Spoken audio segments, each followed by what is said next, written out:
Shalom. Materi kita masih ada di obedience. Nah, di bagian keempat ini kita akan belajar mengenai obedience as a value atau ketaatan sebagai sebuah nilai. Artinya begini, bagaimana supaya ketaatan kita itu menjadi sebuah nilai dalam kehidupan kita. Nilai itu adalah sesuatu yang kita anggap penting dalam kehidupan kita. Nilai itu adalah sesuatu yang kita pandang atau yang kita lihat berharga dalam kehidupan kita, sehingga kita menghidupinya. Kalau di gereja kita, nilai-nilai pelayanan kita atau core values dari pelayanan kita di sini, Bapak Ibu ingat apa itu akronimnya? Grace. G-nya growing atau bertumbuh, R-nya responsible atau bertanggung jawab. Artinya begini, sebagai orang percaya kita harus bertumbuh. Sebagai orang percaya kita harus bertanggung jawab, responsible, grace. A-nya accepting, menerima atau penerimaan. Sebagai orang percaya kita harus bisa menerima satu dan yang lain. C-nya care, peduli satu dan yang lain. Dan E-nya educate, mendidik. Kalau kita terjemahkan bebas, menjadi teladan. Karena mendidik itu tidak hanya dari kata-kata, tetapi dari perbuatan yang bisa dilihat oleh setiap orang sehingga mereka meneladani kita. Atau bisa dikatakan menjadi role model bagi orang. Itu adalah nilai dalam pelayanan kita, jangan lupa itu. Jadi ketika Bapak Ibu ada terhisap dalam pelayanan GBJ sama Putus Sibau, ingat nilai pelayanan kita itu adalah grace. Nah, sekarang kita mau melihat bahwa obedience atau ketaatan ini merupakan satu prinsip dari tema kita di tahun ini, yaitu second chance. Salah satu yang ada di dalamnya prinsip itu adalah ketaatan, di mana kita taat kepada Tuhan, obedience. Nah, bagaimana kita melihat atau menjadikan ketaatan ini menjadi sesuatu yang bernilai atau penting dalam kehidupan kita sehingga kita menghidupinya. Tentu kita harus mengerti nilai dari ketaatan itu sendiri. Itu sebabnya kita mau melihat ketaatan sebagai sebuah nilai, artinya yang pertama bahwa ketaatan bukan sekedar tindakan sesaat, tetapi nilai inti yang membentuk cara berpikir, bersikap dan hidup orang percaya. Nah, kita harus memiliki pemahaman sampai kepada titik bahwa ketaatan itu bukan tindakan sesaat, bukan tindakan temporer. Tetapi itu harus menjadi nilai inti yang membentuk cara berpikir kita. Artinya pengertian ketaatan harus mewarnai pemikiran kita. Harus mewarnai sikap kita dan cara hidup kita sebagai orang percaya. Di 2 minggu yang lalu sampaikan demikian. Materi ini adalah materi yang sangat penting bagi kita karena ketika kita berhasil di sini, saudara sedang membuka keran berkat untuk saudara. Siapapun saudara, siapapun kita. Ketika kita berhasil hidup di dalam ketaatan, saudara sedang membuka keran berkat saudara. Tapi ketika kita tidak mau taat, kita sedang menutup keran berkat kita, saudara.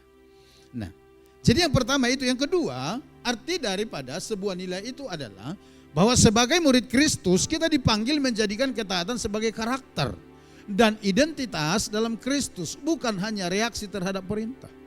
Itu harus menjadi lifestyle kita, itu harus menjadi karakter kita, gaya hidup kita. Bukan hanya sebuah respon atau reaksi terhadap sebuah perintah. Kalau hanya reaksi terhadap sebuah perintah, itu yang dikatakan tadi di poin pertama, itu jadi temporer. Hanya karena waktu diperintah, baru taat.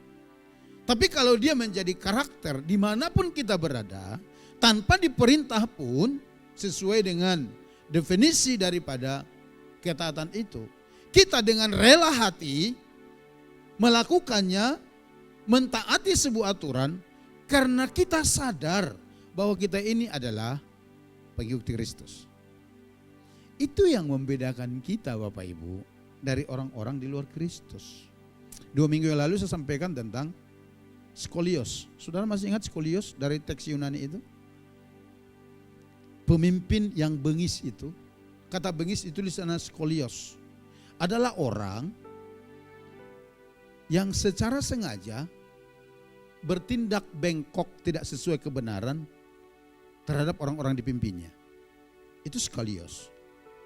Tapi firman Tuhan berkata, Petrus menuliskan terhadap pemimpin yang seperti itu pun, yang secara sengaja kadang-kadang, kalau istilah kerennya sekarang apa ya?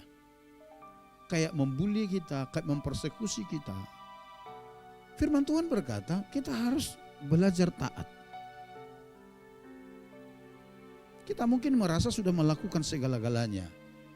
Kita bekerja udah di luar jam yang ditetapkan oleh kantor kita. Jam kantor kita masuk jam 8, pulang jam 4, kita datang setengah 8, pulang setengah 5. Tapi kita masih tidak dihargai.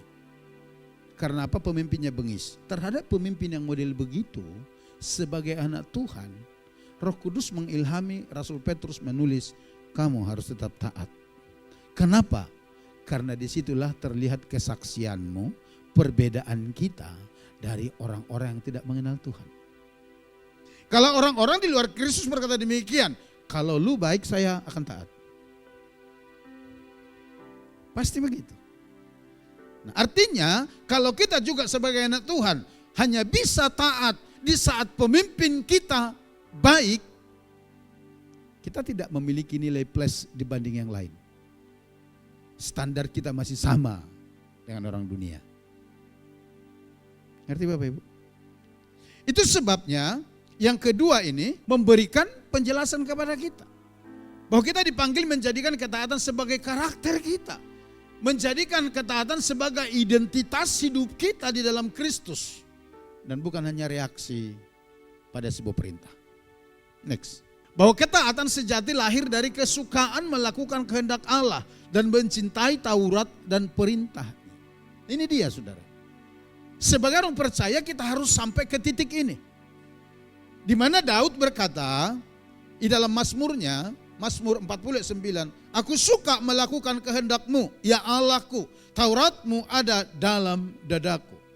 Oh ini sangat menarik. Ini harus ada di hati kita. Kalau kita mau menjadikan ketaatan sebagai identitas diri kita, bahkan menjadi karakter dalam kehidupan kita. Apa itu?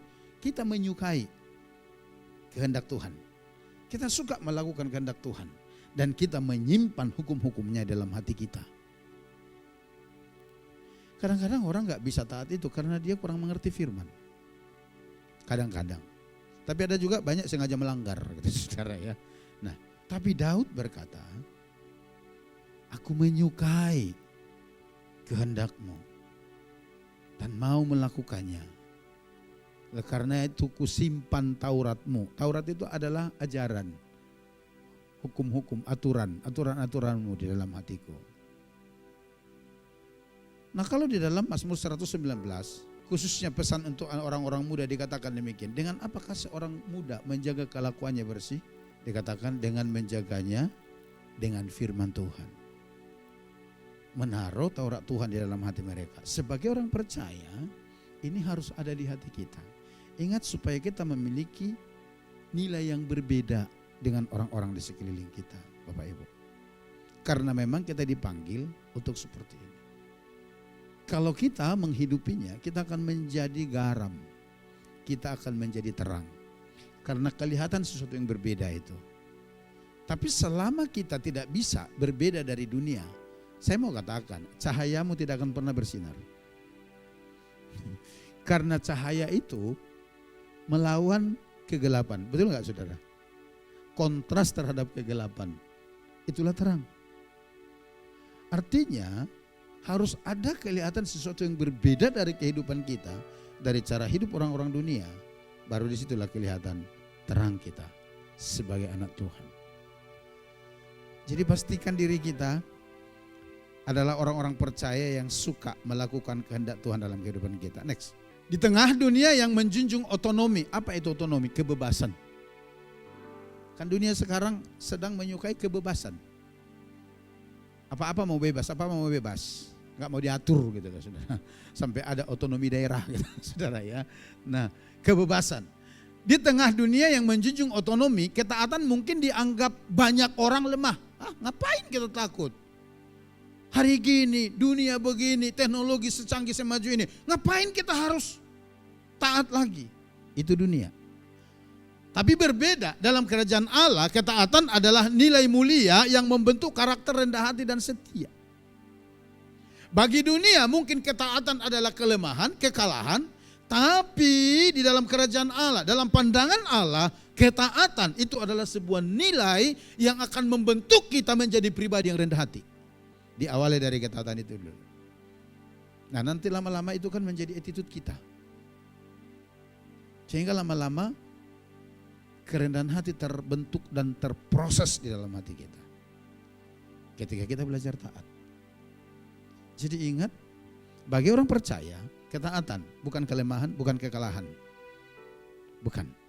Tapi ketaatan adalah sebuah poin mulia yang akan membawa kita memiliki kerendahan hati di hadapan Tuhan. Bahwa ketaatan bukan hanya sesuatu yang dilakukan, tetapi sesuatu yang dihidupi. Menjadi dasar dari setiap keputusan dan respon terhadap Allah dan sesama. Apa yang membedakan? Bukan sesuatu yang dilakukan tetapi sesuatu yang dihidupi. Yang dilakukan itu dia tadi. Itu hanya respon terhadap sebuah perintah. Hanya reaksi. Tapi kalau yang dihidupi, perjalanan hidupnya benar-benar dilandaskan pada ketaatan itu. Itu artinya dihidupi, saudara. Next, kita akan belajar langkah-langkah praktis untuk hidup di dalam ketaatan. Yang pertama, menyadari bahwa Allah mengasihi orang yang melakukan perintahnya dan mengasihi dia. Yohanes 14:21 berkata begini, barang siapa memegang perintahku dan melakukannya, dialah yang mengasihi aku. Kita harus menyadari ini, saudara. Bahwa setiap orang yang melakukan perintah Tuhan, Tuhan berkata, orang itulah yang mengasihi Tuhan. Oleh karenanya Yesus berkata di dalam Yohanes pasal 14 ayat 15 itu, kalau kamu berkata kamu mengasihi aku, kamu akan melakukan segala perintahku.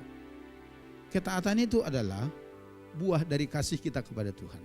Dan di sini dikatakan barang siapa memegang perintahku dan melakukannya, artinya taat, dialah yang mengasihi aku.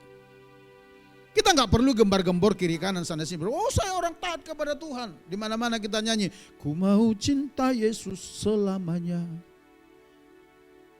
Sah-sah saja. Tapi maksud saya demikian. Saudara tanpa nyanyi begitu pun, tanpa mengatakan dari perbuatan tingkah laku kita menunjukkan bahwa kita orang taat. Kita sudah menunjukkan bahwa kita orang mengasihi Tuhan. Amin. Bahwa dikatakan barang siapa mengasihi aku, ia akan dikasihi oleh Bapakku. Dan aku pun akan mengasihi dia dan menyatakan diriku kepadanya. Saya katakan sekali lagi, kita harus paham ini. Kenapa? Karena kadang-kadang ada banyak orang tidak mau taat, tidak mau memiliki penundukan diri karena mereka berpikir, ngapain? Percuma, nggak ada gunanya. Bapak Ibu dengar baik, kalau kita mengerti ini, kalau saudara paham, kalau saudara sadar ini, bahwa setiap orang yang taat kepada Tuhan itu mereka dikasihi Bapa dan oleh Yesus, itu akan menjadi energi positif dalam diri kita. Yang akan mendorong kita terus hidup taat, sekalipun tidak ada orang di sekeliling kita yang memberikan tepuk tangan. Tapi kita sadar bahwa Bapa memperhitungkannya. Amin. Perlu kita sadari ini. Tuhan yang berkata, Yesus yang mengatakan ini. Kalau saudara menjadi pribadi yang taat, ada pribadi di atas segala pribadi yang memberikan perhatian khusus kepada saudara. Yang akan mengasihi saudara. Dan yang akan mengapresiasi saudara. Dan saya mau katakan, ini jauh lebih berharga daripada sekedar perhatian, apresiasi, dan tepuk tangan dari manusia. Halo? Saya mengerti? Kalau orang mengapresiasi saudara, itu hanya berhenti habis sampai di situ. Dia hebat, luar biasa, selesai di situ. Kitab Matius berkata, Yesus berkata demikian, karena engkau sudah menerima itu, enggak ada lagi upahmu di surga. Kan gitu saudara. Tapi berbeda kalau Allah yang mengapresiasi saudara dan saya. Itu ada upah-upah yang akan mengalir dari surga. Bahkan di luar daripada apa yang saudara prediksi bisa terjadi dalam kehidupanmu ketika Allah yang memberikan perhatian dalam kehidupan saudara. Amin. Oleh karena itu perlu kita tahu ini, perlu kita mengerti, perlu kita sadari. Karena apa? Hal ini akan memotivasi kita menjadi pribadi yang taat di hadapan Allah. Langkah yang kedua, membangun hubungan dengan Tuhan Yesus setiap hari. Yohanes 15 ayat 4, dan memberi hidup dipimpin oleh Roh Kudus. Nah, Yohanes 15 ayat 4 berkata demikian. Tinggallah di dalam aku dan aku di dalam kamu. Sama seperti ranting tidak dapat berbuah dari dirinya sendiri kalau ia tidak tinggal pada pokok anggur. Demikian juga kamu tidak dapat berbuah dari dirinya sendiri kalau ia tidak tinggal pada pokok anggur. Perhatikan yang saya warnai merah ini. Demikian juga kamu tidak berbuah jikalau kamu tidak tinggal di dalam aku. Yesus tegaskan kalau kita tidak tinggal di dalam Yesus dan Dia di dalam kita, kita tidak akan bisa menghasilkan apa-apa. Kita tidak akan bisa berbuah. Oleh karenanya diperlukan setiap hari kita membangun hubungan keintiman kepada Tuhan. Dan bukan hanya lip service. Bukan hanya omongan. Dan saya mau menghimbau kita, saya mau mengajak kita jemaat GBC sama Putus Sibau. Sesibuk apapun Bapak Ibu, coba luangkan waktumu untuk punya waktu pribadi bersama dengan Tuhan. Karena firman Tuhan berkata, tanpa itu saudara gak bisa berbuah. Bapak Ibu gak bisa melakukan apa-apa. Mungkin ada buahnya, tapi buahnya itu gak bisa dinikmati orang. Buahnya gak manis, tapi sepat. Bahkan mungkin kecut.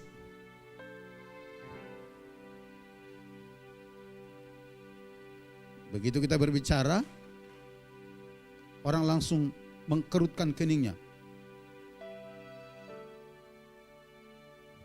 Begitu kita ngomong, orang langsung. Itu namanya buahnya enggak manis, sepat. Atau kecut. Beda kalau kita membangun hubungan keintiman kepada Tuhan. Hidupmu akan berbuah manis. Apa yang dimaksud berbuah manis itu? Hidupmu akan selalu mengarahkan hidup orang kepada Tuhan. Karena itu intinya. Amin. Itu intinya. Tapi kalau orang tidak membangun hubungan kepada Tuhan dengan konsisten, nanti akan mengarahkan orang-orang mengagumi diri sendiri. Jadi egosentris kita, apa-apa ke kita, apakah ke kita.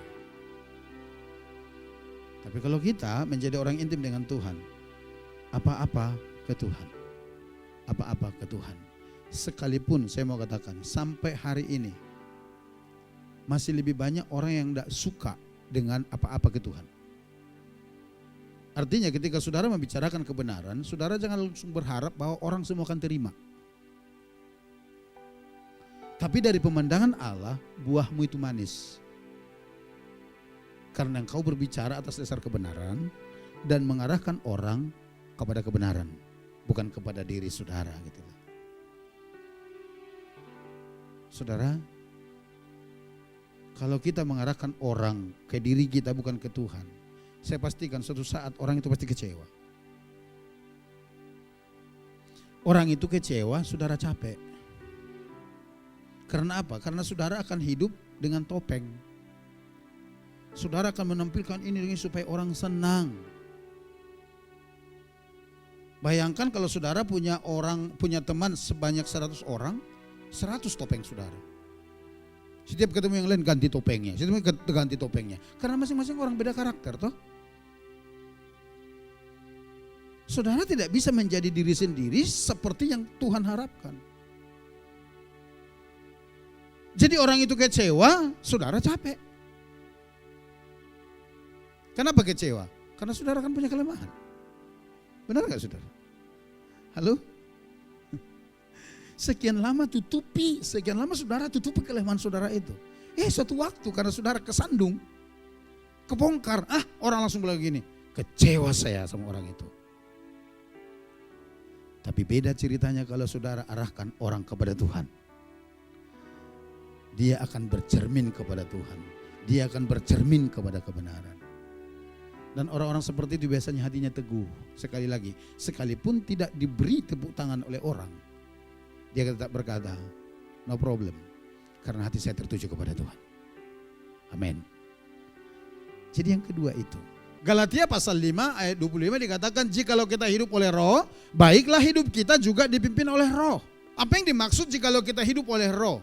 Artinya begini, saudara bisa ada sampai sekarang mengenal Tuhan, itu karena saudara dilahirkan dari Roh Kudus. Saudara tidak sama lagi dengan manusia lama saudara. Nah, karena saudara dilahirkan oleh Roh Kudus, hidup di dalam roh, hendaknya hidup kita dituntun oleh roh itu. Roh siapa? Roh Tuhan itu yang diberikan dalam hati kita. Sehingga di dalam Roma pasal 8 ayat 13 dikatakan begini, sebab jika kamu hidup menurut daging, kamu akan mati. Tetapi jika oleh roh, kamu mematikan perbuatan-perbuatan tubuhmu, kamu akan hidup. Bapak Ibu perhatikan ini ya. Roma ini ditulis kepada orang-orang percaya, bukan orang-orang tidak percaya.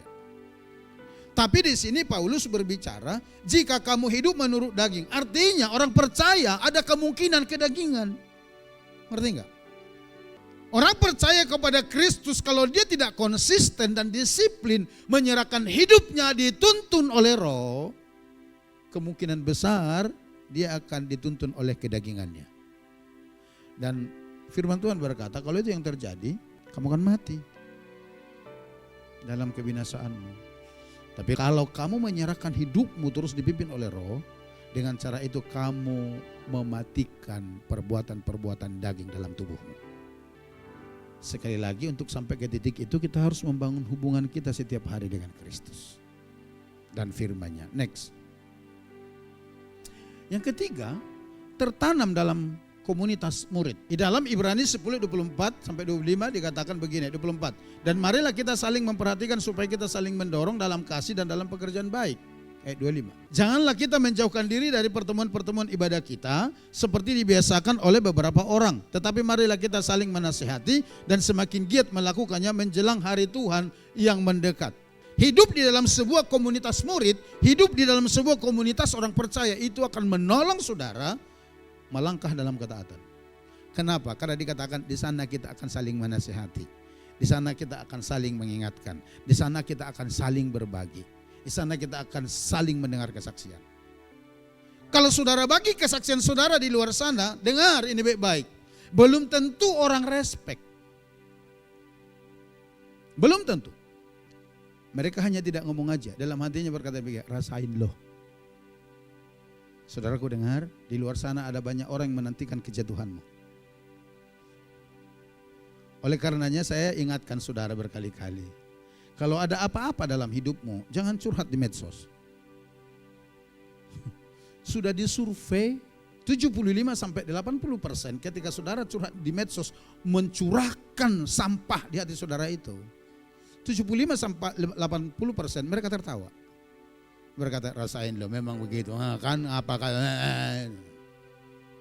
Hanya sedikit yang respect terhadap curhatan saudara di medsos itu. Sama ketika saudara menulis status yang positif-positif yang membangun di medsos. Tidak semua respect. Tapi yang tadinya senang mendengar engkau galau, mendengar engkau terluka, mendengar engkau kepahitan, mendengar engkau gagal, mendengar engkau disakiti orang, ketika engkau menulis hal positif di medsos, mereka sedang, istilah kita di sini, mereka sedang makan buah maram. Tahu buah maram? Do you know buah maram? Buah di rawa itu yang asamnya itu selangit lewat tembus ubun-ubun, saudara. Artinya begini, hati mereka kecut ketika engkau menulis sesuatu yang positif di medsosmu. Sekalipun mereka enggak suka, tapi mereka enggak bisa berkata-kata. Yang respect akan kasih jempol. Saudara, ini penting bagi kita loh. Oleh karenanya kita harus terus tinggal di dalam komunitas murid. Jangan memisahkan diri dari sana. Ada banyak hal yang bisa kita lakukan. Kita bisa bertumbuh di situ, ya. Kita bisa saling mengingatkan di sana. Kita bisa saling tolong. Kita bisa belajar di sana. Oleh karena itu saya himbau, ayo yang belum gabung di Komsel, gabung di Komsel ya. Seru kok di sana. Dan usah langsung berpikir, oh nanti kalau Komsel di rumah saya mau kasih makan apa Pak? Yang kita cari bukan makannya. Yang kita cari kebersamaannya. Kita sharing kesaksian bersama. Amin. Oleh karenanya firman Tuhan berkata, jangan menjauhkan diri dari pertemuan-pertemuan ibadahmu. Yang mengerti dan mau katakan amin. Enggak ada ruginya Bapak Ibu, kita diberkati di sana. Next. Yang keempat, bersikap taat dalam hal kecil terlebih dahulu. Lalu Lukas 16 ayat 10 berkata demikian. Barang siapa setia dalam perkara-perkara kecil, ia setia juga dalam perkara-perkara besar. Dan barang siapa tidak benar dalam perkara-perkara kecil, ia tidak benar juga dalam perkara-perkara besar. Melatih ketaatan dalam diri kita, biasakan taat dalam perkara kecil. Tadi malam saya menulis sesuatu di medsos saya, di Facebook, nanti Bapak Ibu lihat ya. Saya tulis begini. Langkah besar sampai ke sini, itu diawali dari langkah kecil. Enggak ada orang yang langsung sampai ke dinding itu. Betul? Enggak ada. Semua diawali dari langkah kecil. Dari langkah pertama ini, kecil sekali. Mungkin jaraknya hanya 30 cm atau 40 cm. Tapi 30-40 cm ini menentukan saya sampai enggak ke sana. Prestasi dan pencapaian besar itu diawali dari prestasi dan pencapaian kecil. Oleh karena itu, saya tulis di sana begini. Jangan pernah menganggap remeh hal-hal kecil. Karena sukses besarmu diawali dari hal kecil itu. Tuhan berkata kalau engkau setia dalam perkara kecil, Tuhan akan percayakan lebih besar kepadamu. Tapi kalau dalam hal kecil saja saudara sudah tidak bisa dipercayai oleh Tuhan, rasanya sulit bagi Tuhan mempercayakan hal besar bagi saudara. Kenapa? Karena Tuhan yang membuat hukum itu. Jadi jangan pernah anggap sepele hal kecil. Setia dulu, lakukan, kerjakan. Karena itu melatih ketaatan kita. Yang kelima, taat kepada otoritas di atas kita sesuai dengan kebenaran firman Tuhan. Kita sudah bahas ini ya. Tidak perlu saya jelasin lagi. Yang terakhir, berjalan dalam iman dan ketaatan pada Tuhan. Berjalan dalam iman itu artinya begini. Kadang-kadang ketaatan kita tidak sepenuhnya kita paham gitu loh. Tapi dikatakan berjalan dalam ketaatan, ikuti saja dulu. Selama itu tidak menyimpang dari kebenaran firman. Amin. Nanti kita akan dibuat mengerti. Saudara bisa bayangkan enggak? Ketika Nuh disuruh Tuhan membangun bahtera dan membangunnya itu di bukit dengan panjang bahtera itu 300 hasta, kurang lebih 150 meter. Lebarnya itu 50 hasta, kurang lebih 25 meter. Tingginya itu 30 hasta, kurang lebih 15 meter. Dibangun hanya 8 orang. Nabi Nuh dan istrinya, 3 orang anaknya, 3 orang mantunya masuk dalam, ayo yang mantan sekolah minggu, masuk dalam bahtera ya. Berapa itu? Nuh plus istri 2, 3 orang 3 menantu. Belum ada cucu. 8 orang membangun proyek Allah sebesar itu. 150 meter panjang, 25 meter lebar, 15 meter tinggi. Gimana itu? Bangunnya di atas bukit. Gimana itu, lebih membingungkan lagi saudara. Katakanlah bahtera yang besar itu selesai, tapi di atas bukit jauh dari pantai. Istilah orang kita di sini pertama, katiba cara ya gotong bahtera ya ke pantai dengan 8 orang. Belum ada bulldozer yang bisa narik. Gimana? Tapi kalau Bapak Ibu baca dalam pasal itu dikatakan Nuh taat melakukan tepat seperti yang Tuhan perintahkan. Dan ketika Nuh lakukan udah selesai, semua keluarganya disuruh masuk bahtera itu. Lalu binatang-binatang masuk ke sana. Lalu Tuhan tutup pintunya. Datanglah hujan. Sampai dikatakan terjadi air bah melampaui pohon-pohonan, bukit-bukit tertinggi. Baru Nuh ngerti, oh tu me maksud sintuaya. Kadang-kadang ketaatan itu tidak selalu kita mengerti di awal. Tapi ketika kita taat melangkah bersama dengan Tuhan, kita pasti memperoleh hasilnya. Dan saya mau katakan, ketika Bapak Ibu belajar taat kepada Tuhan, bisa sampai ke anak-anakmu merasakan berkat dari ketaatan saudara. Bahkan ketika Bapak Ibu belajar taat kepada Tuhan, itu bisa melindungi anak-anakmu dari murka Allah terhadap anak-anak. Saya mau kita membaca ayat itu lagi yuk, mengingatkan Bapak Ibu. 1 Raja-Raja 11 ayat 11 sampai 12. Lalu berfirmanlah Tuhan kepada Salomo, oleh karena begitu kelakuanmu, yakni engkau tidak berpegang pada perjanjian dan segala ketetapanku yang telah kuperintahkan kepadamu, maka sesungguhnya aku akan mengoyakkan kerajaan itu daripadamu dan akan memberikannya kepada hambamu. Ayat 12. Perhatikan ayat 12, menarik sekali ini.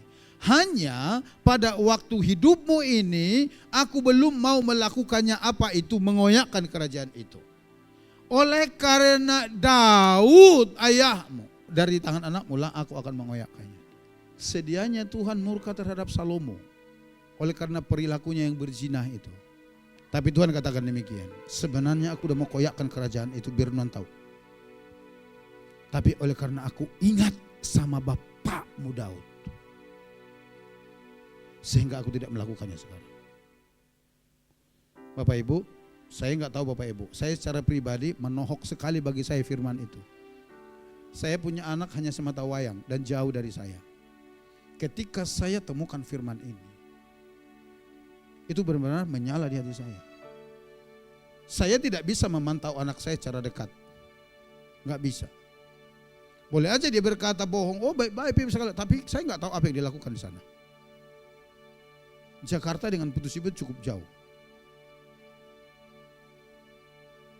Ketika saya dapat firman ini, saya diberkati sangat. Karena ketaatan saya kepada Tuhan bisa mengcover dia di sana. Mungkin oleh karena terpaksa, dia terpengaruh oleh pengaruh kawan-kawannya, sehingga Tuhan mau tarik itu telinganya. Tapi tiba-tiba Tuhan bilang begini, enggak nak, karena aku ingat bapak mau di Putus Ibut.